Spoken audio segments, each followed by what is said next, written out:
Le temps s'arrête. Nous sommes en 2022. Le football mondial s'apprête à écrire une nouvelle page d'histoire au cœur du désert. Dans un stade flambant neuf, des milliers de supporters marocains venus de Casablanca, Rabat ou installés aux quatre coins du globe se rassemblent pour vivre un rêve qui hier encore paraissait impossible. Jamais une équipe africaine n'a atteint les demi-finales d'une Coupe du Monde. Jamais une nation arabe n'a su franchir la barrière des quarts de finale. Et pourtant, ce petit pays d'Afrique du Nord, riche de son histoire, de sa culture et de sa passion pour le ballon rond, va bousculer l'ordre établi.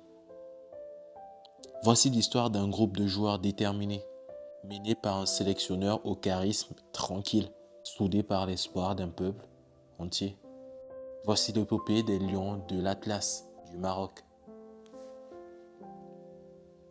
Pour comprendre comment cette équipe a pu marquer autant les esprits, il faut d'abord se pencher sur son âme, car le Maroc n'a pas simplement débarqué au Qatar pour participer.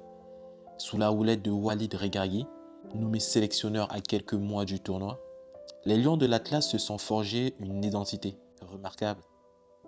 Regragui, ancien international marocain, n'a pas peur d'imposer ses idées. Une discipline collective implacable, un bloc défensif presque infranchissable et une mentalité de conquérant. Sur le terrain, chaque joueur est un soldat au service du collectif. Et dans ce schéma-là, quelques noms vont briller d'une intensité particulière. Il est calme, souriant, presque discret. Mais derrière cette apparence tranquille se cache une stratégie redoutable. Walid Regragui, l'architecte silencieux de cette équipe marocaine, a été la pièce majeure dans la réussite de cette équipe. Regragui sait parler à ses joueurs, les rassure, les inspire et les motive.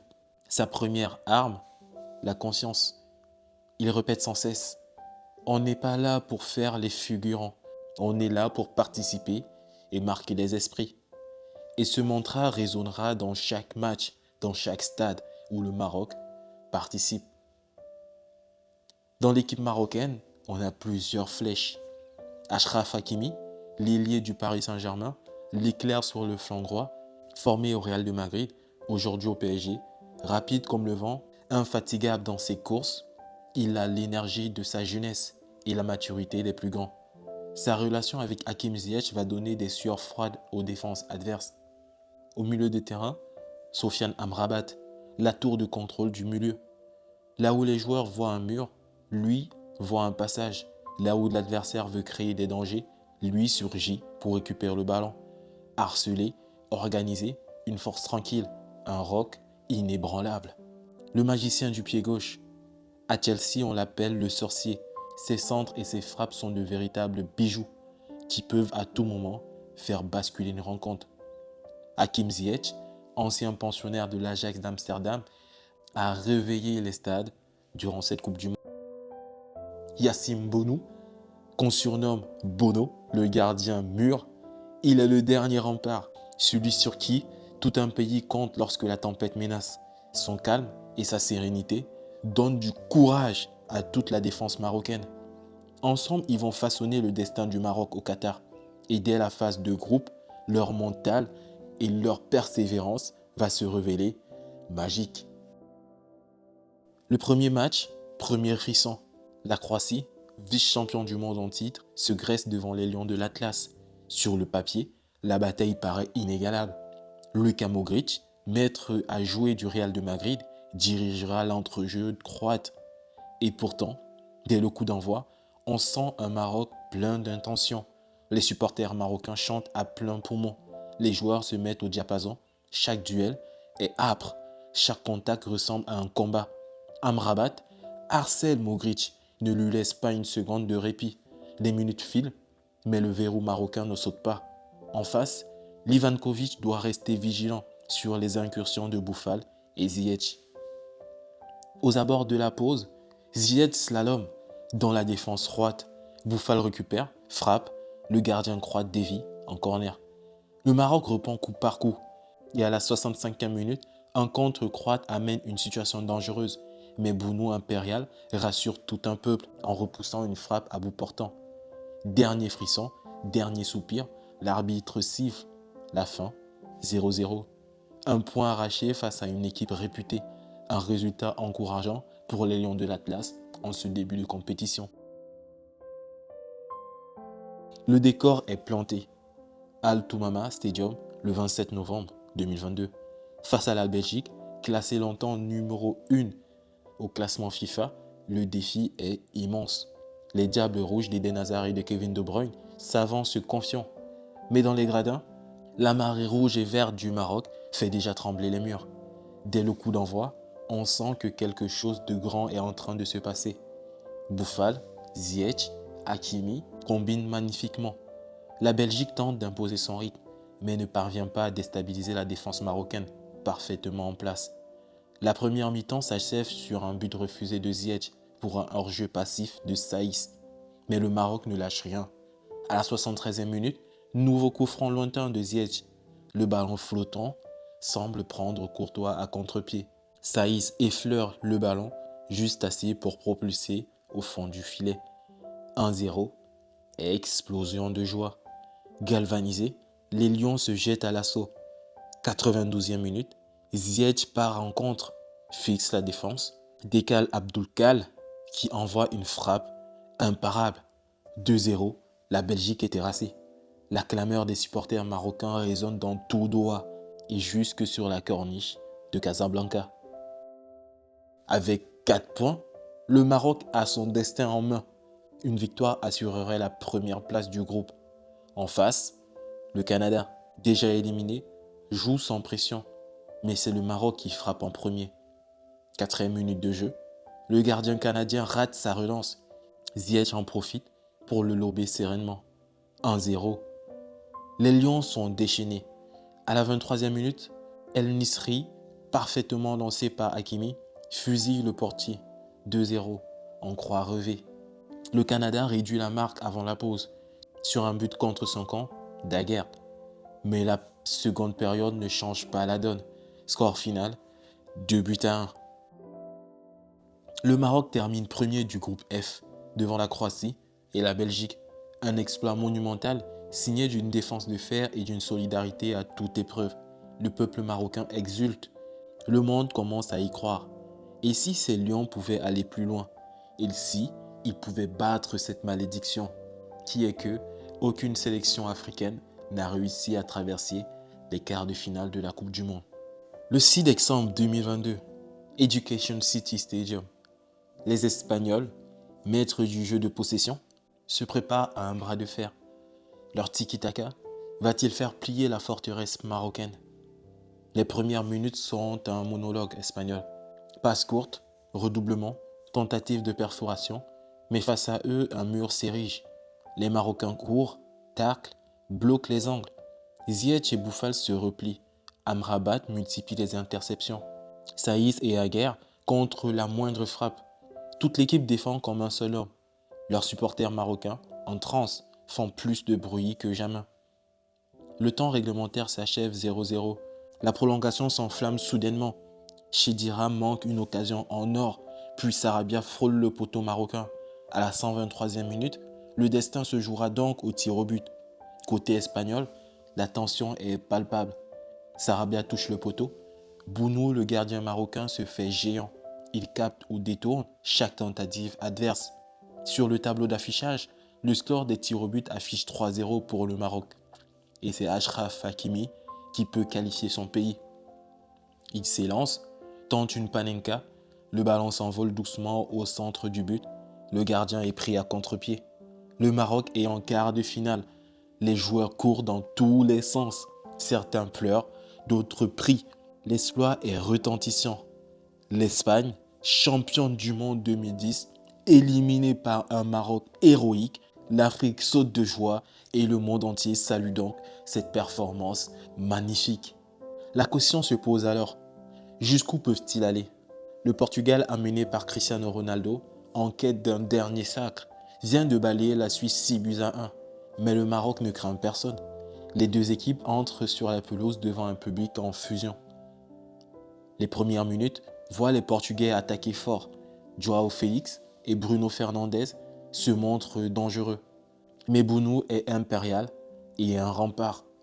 Et à la 42e minute de jeu, le destin frappe à nouveau. Sur un centre parfait d'Atia Alia, Youssef En-Nesyri s'élève plus haut que tout le monde. Son coup de tête claque dans les filets. 1-0. Les supporters explosent. Les Portugais accusent le coup. En seconde période, la Seleção jette toutes ses forces dans la bataille. Cristiano Ronaldo fait son entrée, mais la défense marocaine héroïque résiste. Amrabat récupère un nombre incalculable de ballons. Bounou réalise des parades de classe mondiale. À la dernière seconde, un ultime tir portugais file dans les bras de son gardien. Coup de sifflet final, le Maroc devient donc la première nation africaine à se hisser en demi-finale d'une Coupe du Monde. Dans les rues de Doha, de Casablanca, de Paris, de Rabat et du Havre, la fête est totale. Les drapeaux rouges et verts flottent partout. L'histoire est écrite et l'histoire est en train d'être écrite. Car évidemment, elle ne s'arrête pas là. Elle peut aller plus loin et nous sommes dans une physionomie où on peut se laisser à croire que le Maroc puisse atteindre la finale de la Coupe du Monde 2022. C'est ainsi que, on entre dans le dernier carré. Seules la France, l'Argentine, la Croatie et le Maroc restent en lice. Les Bleus, champions du monde en titre, se graissent sur la route des Lions. Malheureusement, le sort s'acharne. Saïs et Aguerd, les piliers de la défense, sont touchés physiquement. Regragui doit bricoler une charrière inédite. Face à Mbappé, Griezmann, Giroud, la mission s'annonce titanesque. Dès la 5e minute, la France assomme le Maroc. Un ballon contré par Mbappé revient dans les pieds de Théo Hernandez, qui conclut à bout portant. 1-0. Les Lions sont touchés, mais pas coulés. Mètre après mètre, ils réorganisent leur ligne, repoussent les attaques françaises et parviennent même à se projeter. Elie Hakim tente un retourné acrobatique qui vient mourir sur le poteau. On y croit. En fin de match, alors que le Maroc jette ses dernières forces, Mbappé s'infiltre à nouveau. Sa frappe contrée profite à Colomani. 2-0. Le rêve de finale s'envole, mais les Lions sortent de la tête haute. Salué par le monde entier, le champion du monde est passé tout près d'être bousculé par le petit poucet. Les Marocains sortent donc la tête haute de cette compétition, mais il leur reste un dernier match. Un match pour décider qui sera le troisième de cette compétition. Dernier chapitre d'une épopée, le match pour la 3e place. Le Maroc retrouve la Croatie, comme un clin d'œil au match d'ouverture. Mais cette fois-ci, l'enjeu est de décrocher une médaille. Les deux équipes, fatiguées mais fières, s'affrontent une dernière fois dans ce tournoi. Dès la 7e minute, Guardiola ouvre le score pour la Croatie d'une superbe tête plongeante. Dans la foulée, Dari égalise, lui aussi de la tête. Tout se joue sur un détail. Une frappe enroulée d'Orsic avant la mi-temps qui heurte le poteau et finit au fond des filets. 2-1 pour la Croatie. Le Maroc donne tout, mais la fatigue est trop grande. Le score ne bougera plus. Les Lions terminent 4e. Si près d'une médaille, mais pourtant, l'essentiel est ailleurs. Ils ont fait vibrer tout un continent, toute une communauté et laissé une trace indélébile dans l'histoire. Comment expliquer un tel parcours? Certains parleront de chance, d'autres de destin. Mais la vérité est plus claire, beaucoup plus simple. C'est le résultat d'un travail collectif, d'une discipline tactique à toute épreuve et d'une volonté de faire. Le Maroc n'a encaissé que 5 buts en 7 matchs, dont 2 lors du dernier match pour la 3e place. Un bloc soudé, un gardien en état de grâce et des sacrifices de tous les instants. Jamais résignés, toujours solidaires, les Lions ont uni leurs forces derrière Walid Regragui. Un groupe uni, c'est la clé pour affronter les plus grands noms du football mondial. Des joueurs comme Ziyech, Boufal, Amrabat, Hakimi, chacun a brillé dans son registre, rappelant que l'Afrique regorge de joueurs de classe mondiale, capables de rivaliser bien évidemment avec les meilleurs. Passer les tirs au but contre l'Espagne, résister au Portugal, oser défier la France, le Maroc n'a jamais eu peur. Il a démontré qu'avec un mental d'acier, tout était possible. En conclusion, le Maroc 2022, c'est d'abord un moment de grâce pour des millions de passionnés. C'est une communion entre joueurs, staff et supporters. C'est un peuple qui a chanté, dansé, prié ensemble malgré les doutes, malgré les pronostics. C'est aussi l'aboutissement d'années d'efforts, d'investissement dans les centres de formation, d'un championnat local qui se développe. C'est la preuve vivante qu'un pays africain et arabe peut rivaliser et même surpasser des nations européennes et sud-américaines dès lors qu'il s'en donne les moyens. Jamais une équipe africaine n'avait franchi ce cap des demi-finales. En atteignant le dernier carré, les Lions de l'Atlas ont ouvert une nouvelle voie. Derrière eux, c'est tout un continent qui rêve désormais plus fort et plus haut. Et si demain, c'était une équipe africaine qui soulève la Coupe du Monde? Pourquoi pas? Les images resteront gravées. La panenka d'Hakimi, les parades de Bounou, les tacles d'Amrabat et la rage de Saïs, les grippes de Bouffal, les larmes de joie dans les rues de Rabat et de Doha, ou encore la générosité de Regragui serrant chacun de ses joueurs comme un père fier de ses fils. Aujourd'hui, le Maroc est rentré chez lui sans médaille, mais avec un trésor inestimable, celui de l'inspiration. L'inspiration pour les enfants qui tapent le ballon dans les rues de Marrakech, de Fès ou d'Agadir, persuadés que tout est possible. L'inspiration pour l'Afrique qui voit dans ce parcours la preuve que le talent, l'organisation et la foi peuvent renverser toutes les montagnes. Merci aux Lions de l'Atlas d'avoir offert le souffle de renouveau. Merci d'avoir rappelé que le football n'est pas qu'une question de statistiques, mais d'âme, de passion et d'unité. Une page est tournée, mais l'histoire, elle, continue de s'écrire. Et un jour viendra où peut-être l'Afrique soulèvera enfin le trophée tant convoité. Le Maroc 2022 nous a montré la voie. À nous donc de la suivre, de l'amplifier et de faire résonner encore plus fort le rugissement du lion.